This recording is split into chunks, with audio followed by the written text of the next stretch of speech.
വടവകോട് പുത്തൻകുരിശ് ഗ്രാമപഞ്ചായത്ത് ഭരിക്കുന്നത് കോൺഗ്രസും NDAയും കൂടിയാണ്. കോൺഗ്രസും NDAയും കൂടിയിട്ടുള്ള ഒരു സഖ്യം. DCC നേതൃത്വവും KPCC നേതൃത്വവും ഈ കോൺഗ്രസ് UDF NDA സഖ്യത്തിന്റെ തുടർഭരണമാണോ ആഗ്രഹിക്കുന്നത് എന്ന ചോദ്യത്തിന് ജനങ്ങൾക്ക് മറുപടി കൊടുക്കേണ്ടതുണ്ട്. ആ മറുപടി ജനങ്ങൾ പ്രതീക്ഷിക്കുന്നതാണ്.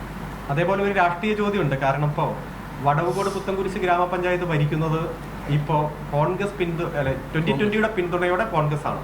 ഞങ്ങൾക്ക് 7 സീറ്റാണുള്ളത്. ഞങ്ങൾക്ക് 8 സീറ്റാണുള്ളത്. 7 സീറ്റാണ് കോൺഗ്രസിന്, 2 സീറ്റാണ് 2020ക്ക്. ഇപ്പോൾ ഇന്നലെ വൈകുന്നേരം മുതൽ, പ്രത്യേകിച്ച് ഇന്ന്